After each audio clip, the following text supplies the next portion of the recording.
honestly, like, whoever is going first, I think, is going to win the matchup, to be completely honest with you.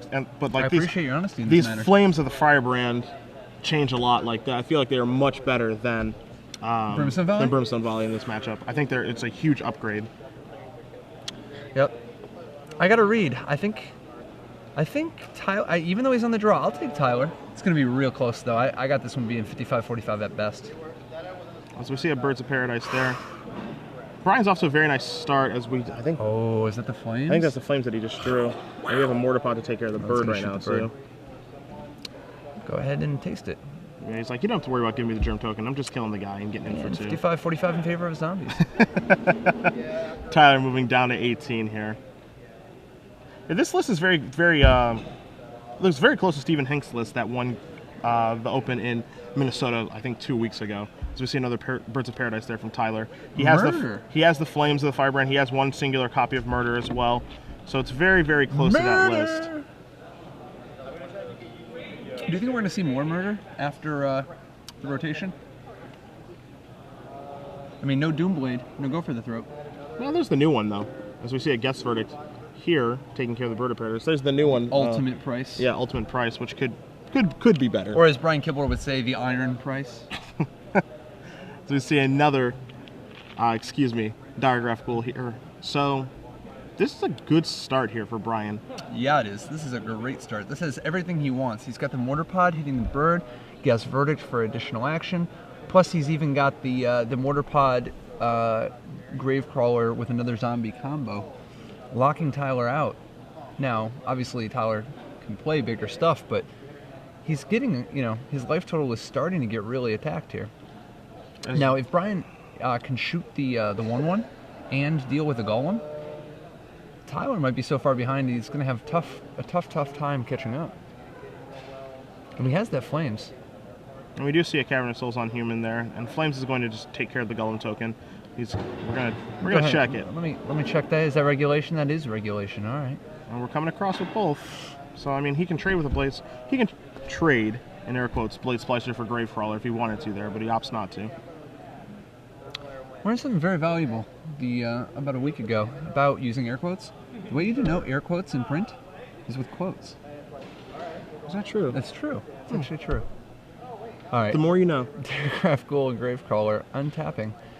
Wow, no play here. With Tyler missing a land drop, he really needed those birds. He actually has a little bit of he has 24 land, but it's not always going to get you to your 4, 5, 6, and 7 drops with those birds dying. Yes, Brian's coming across here for 4 more, and the card that he did draw for the turn is a relatively good one. Perhaps you've heard of it. Dross Messenger. Heard of it. Zombie and put that. Familiar with his work? It's pretty good work that he does. Yeah. That's gonna knock Tyler down to a life total. I mean, he's at 7 right now. We're gonna see an Elvish Visionary here. It's not gonna do a great job. That's a start. Yeah. He's gonna need this to be a land. Birds is not really gonna cut it. We see an Elvish Norn in his hand. We also see an Inferno Titan over there for Tyler. So it's the price you pay. And a Restoration Angel. So he's gonna take the beatdowns this turn. That card was another Gravecrawler. I mean, is he just dead this turn? I believe so, yes. But between the Mortar Pot activations, it doesn't look very good for him. He may not be, he is at 5. He may not be dead in terms of life total, but dead in terms of there's no coming back from the situation.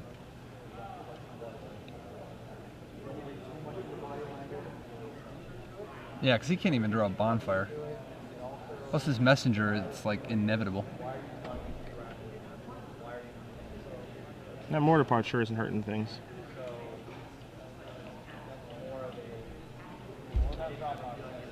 Huh. Passing priority. Alright, well, here we are. Take 2, you go down to 3. And then shoot you with the Gravecrawler, move it over, shoot you with the Messenger. Yep, and that should be a wrap. Let's make sure he gets it correct really quickly here. Put you down to 2, move this here, going upstairs. That's it. We move to game 2.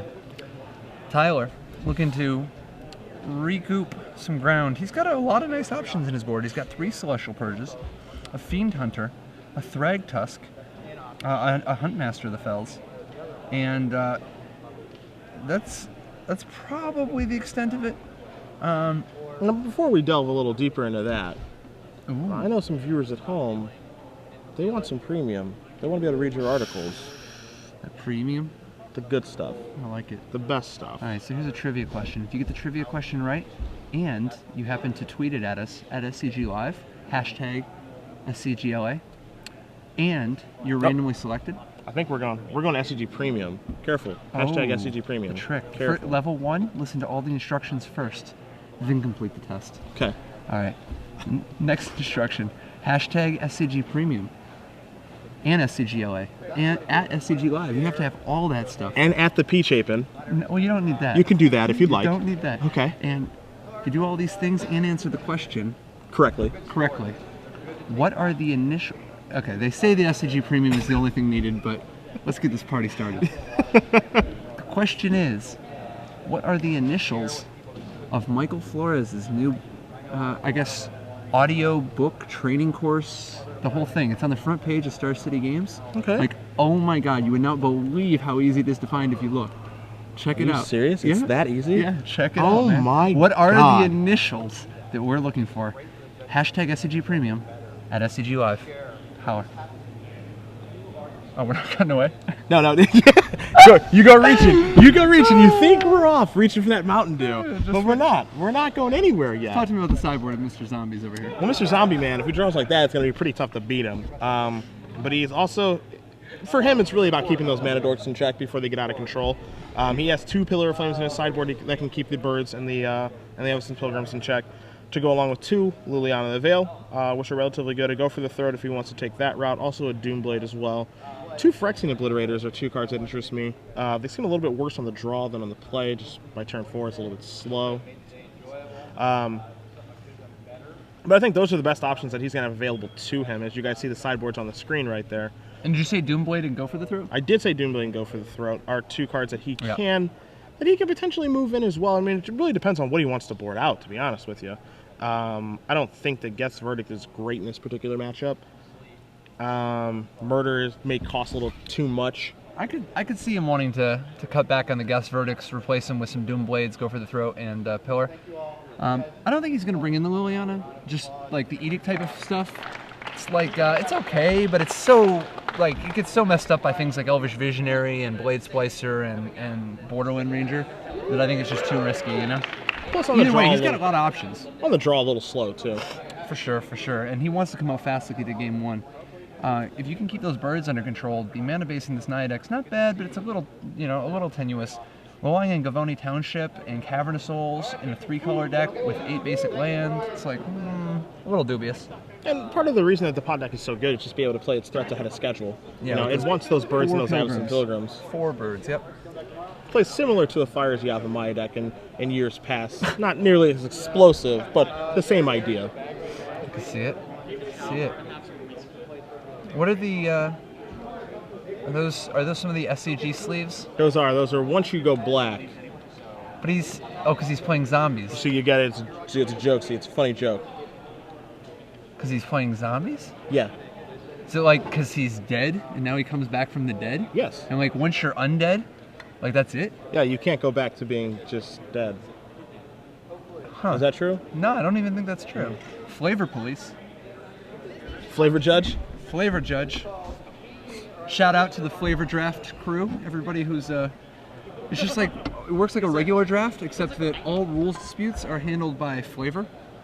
Like Urgent Exorcism can actually exercise what is the child, the youth that flips over and becomes a 3/3? What's that called? Yes, I know exactly what card you're talking about. Paul Ritza would know. He's never not played that card in all formats. If we can get a ruling, what is the most commonly played card by Paul Ritzel? And it's not even Step Links, because Step Links is not legal anymore. Might be legal for him. Barely. Compared against him in the Modern Pro Tour, I'll know what he's playing. Yeah, my understanding is that he's going to invent Boros or White Winnie. As only he can. As we see both players dishing out 7 cards. Is this 7 or 6? This is a 7er. All right. Dude, why don't they just both blind mulligan in the dark? Look, he just did. Yes. Tyler gone. Yes. Wait, Brian, come on, man. Gentleman's agreement. He's looking. Brian, come on, Brian. Brian, come on. He's not a dog. I don't know why you're talking to him like he's a dog. He's not. That's right. All right. That's right. All right, there we go. Way to keep it clean, keep it official. I like that. So 6 apiece. Do you think these mulligans? Hey, 6 of one, half dozen in the other. You know? There it is. Do you think the mulligans favor one person more than the other? Do you think Yes. Do you think this deck, one of the decks mulligans better than the other one? Yeah. And which one would that be, Patrick? The zombie deck has just a lower mana curve. Okay. You know, like if they plus it's a little attrition-y. Like if the zombie player can use his removal on the birds and pilgrims out of the Nyapod, he's more likely to miss a land drop, and that's just super relevant, particularly when Naya has to be on the play. And while being on the play is good, the more they mulligan, the less good it is, and the more it starts to delve into the bad territory. But that's just my 2 cents. All right, both players going to keep 6, seeing as I'm from 5 minutes in the future. He is. The Mind Sculptor himself. Come on, I want this point so bad. Not gonna happen. I want this point so bad. Both players do keep 6. Wow, that's weird. Patrick, the innovator himself, with a read. Avacyn's Pilgrim living. Heck of an Avacyn's Pilgrim. And the fact that it lives means Brian is unlikely to. And now Blade Splicer in play. So this is the best possible start that Tyler can have, especially on the play. Pilgrim living, Blade Splicer already in play. And I hope this isn't a pass, because if this is, I think I see a Mortipod there. So it can't take care of that Pilgrim, but... Okay, I see a Sign in Blood. So what do you think about turn 5? Is turn 5 the turn that Tyler kills Brian on, or is it turn 6? Like, this is going to be a savage beating. Well, I don't know the contents of the rest of Tyler's hand, but if it's almost anything, it's going to be tough. I'm not convinced this was a keeper. Ooh, all right. Well, let's attack for 5, and then I see 13. See a Another Blade Splicer. freshly metamorph, copy another Blade Splicer. All You right. know, why not? All right, so it might be 5. So we see a Dragon Skull summon drawn here for Brian. It's not a good enough hand. Yeah, I mean, we've Does he have expressed this. flames? We've expressed this before. It's just not a deck that on the draw. That is flames, though, right? That Like, is that's something. flames. It can Like take- if he hits both Blade Splicers and the Pilgrim, slows down the mana a little. Doesn't do anything about all the 3/3 bodies, but at least it looks like he could be at 1 by the end of the 5th turn. Instead of none. Yeah, and that's a start. Now, is there any merit to just killing a 3/3? Because you will likely be able to fight the other one. You can fight the 1/1s a little bit better with like a Diregraph Ghoul or. He doesn't have that kind of time. He needs to stunt the mana, and honestly, at this point, I think he needs to hope that he left some of those Edict effects in. Okay. Or, you know, even just Doom Blades. Whatever. You know? We'll see a Gavany Township in just a pass, kind of representing a Restoration Angel at this point. I think Brian just has to assume that it's not representing a Restoration Angel. He has to 'cause hope. He's certainly not beating that. There's a Blood Artist. We have a Healing Salve. And we have a Mortipod, so a little bit of chump block 2 in Healing here. Salves. Actually, that's a gain 8 right there. That's kind of interesting, right? Like, if he had a Mortipod in his hand and maybe that Blood Artist, maybe he did just want to kill a 3/3 because Mortipod can trade with the 1/1. Then again, he's reaching. There's the Celestial Perch. Alright. C'est la vie. No Blood Artist triggers here. Exiled says no, sir. And we're going to see a Bon. Man. That's the game, boys. Turn 5. You sure that's turn 5? A gentleman's turn 5, to be sure, but a turn 5. Turn 5. Alright, moving on to game 3. 5 minutes from the future, indeed. A genius. An actual genius. Tyler taking down game 2 on turn 5 as Mr. For that, I Chapin. give you only 1. The lottery number? 4. I'm not going to tell you any of the other 5, though. Our show director is requesting lottery numbers at this point. Trying to tap into the brain. You do not want to go with the number 4, 8, 15, 16, 23, 42. It is a very poor lottery bet. That's where, again, at home, what were those numbers that you don't want to be? 4, 8, 15, 16, 23, 42. You do not want to bet those 6. If you had any idea how many tens of thousands of people bet those same numbers every week. You ever win? It's not even gonna like pay for the gas to go pick up the bag of money they give you. What if it's a nice bag though? What if you just care about the bag, and not so much about the money? Actually came up recently. I think about this discussion came up? No. The loss numbers came up for the lottery. 4 out of the 6 were winning, and it was kind of an interesting spike because of the fact that 10,000 people play the numbers every single time. So there were like 10,000 people who had 4 lottery numbers right. That's kind of wild. I didn't know so much about the lottery. You trying to break the system of the lottery? Is that your next deck? No. No. That's my story, and I'm sticking to it. As both players are just shuffling here for Game 3, it doesn't look like there's going to be any change in sideboard. Brian is just thinking to himself, hey, I'm on the play this game. This is where my deck wants to be, especially against this deck. Let's contain those mana guys. Let's hopefully fade a Blade Splicer. Don't want to play against that guy. See if we can get him dead in time.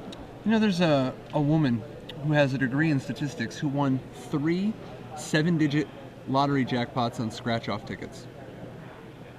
She has never commented on her method or technique, but it's strongly suspected that she has cracked the algorithm for how those tickets are distributed. Now, granted, it was over a 12-year period, but the odds of the same person winning 3 different 7-digit jackpots in the lottery, less than the odds of a number of our players of the year winning their player of the years. You know? I didn't know that. Significantly. I mean, there's only like 7 billion people on Earth, you know? As we have a mulligan here from Tyler, Brian is keeping his 7. I did not know that. You learn something new every day when you sit next to Patrick Trapin. Things I would never even consider knowing. Like those odds. I did not know that. If you want to know about sports, I can teach you something about that. That's about all the use I really am. Do you consider Go a sport? Go? Yeah. What is Go? Like, there's a board, and you have like black stones and white stones, and like you take turns putting them down, and when one person has enough of their stones surrounding the other person's, they all, you know. You know what I'm talking about? No. I do not consider Go a sport. I rhymed. You know. Yo. I rhymed. And that is cool, but did you know that recently a judge ruled that cheerleading is not a sport? Seems like a poor ruling. Well, it came up because they were talking about, there was some dispute because of, sports are under different regulations versus clubs, regarding things like Gravecrawler on turn 1. All right, we'll talk about that was later. a good cut. That was a good cut by me. As we have a Bird of Paradise. I believe every word you're saying. And no, it's true. Oh man, Mortar Pod off the top. In for 2. Oh yeah, I already had a Mortar Pod. All right, Dink the Bird. Your turn. No germ token necessary. Dink it, go. Dink it, go has been called. Tyler draws a Birthing Pod. And just passing it back. I don't know if he has any white mana in his hand or a Cavern. Doesn't look like so we it. see a Doomblade here from Brian. Does Brian have the big turn 3? How big a turn 3 are we talking? We're just talking about Sign and Blood, not the big turn 3. I've seen bigger. That's not a land. Oh, there's a Dross Messenger. All right, that'll play. It's a good clean living when you draw Dross Messenger. So Brian Siemens taking this match 2-1. Oh, come on. And Borderland. Going to get a Plains. Now we can turn our hand on. And I know that Tyler does have an Elvish Visionary hiding in there as well. So if he has any Celestial Purges or anything else in that hand, he can compete here. Of course, this is standard, where defense is for pansies. So both players probably just going to attack with all their creatures every turn. No blocking ever. Don't ever consider blocking.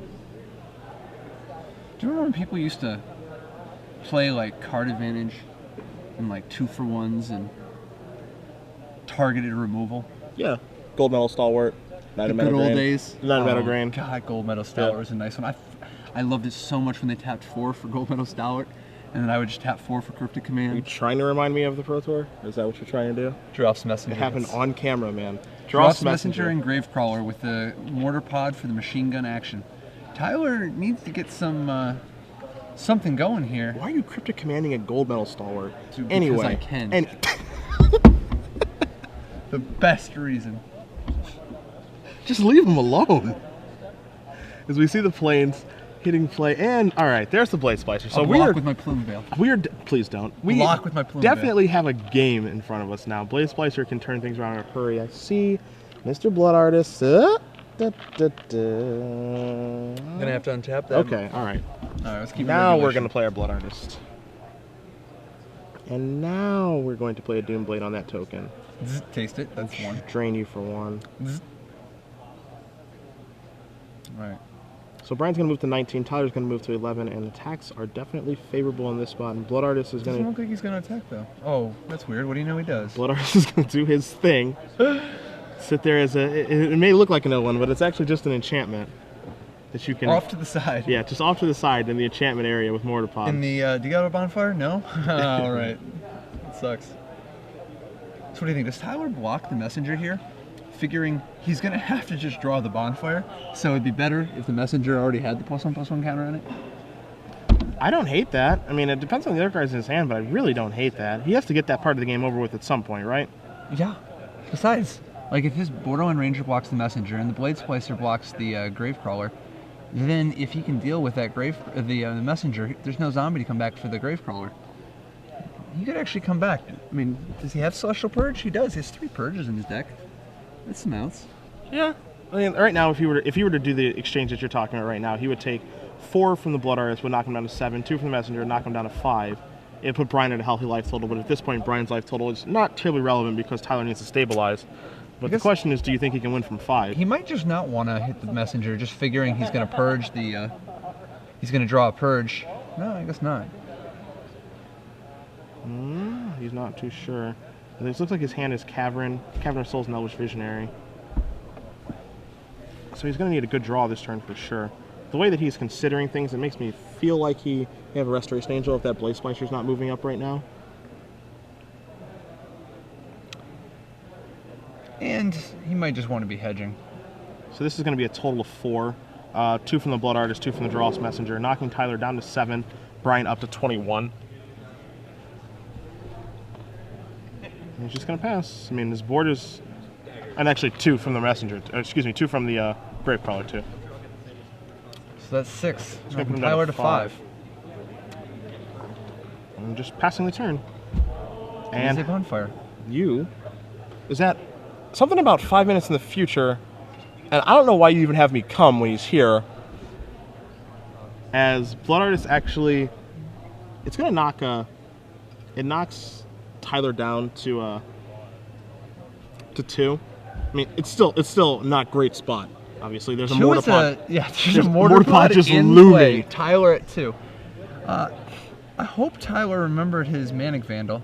And there is a Blood Artist. There's a Mortar Pod, and upstairs it is. Right. So even though it peeled Bonfire, a great moment, the Miracle is not going to be able to get Tyler out of the situation. Brian advances to the semifinals with his Black-Red Zombie deck. He'll be back with us tomorrow morning. Hell yeah. Good for him.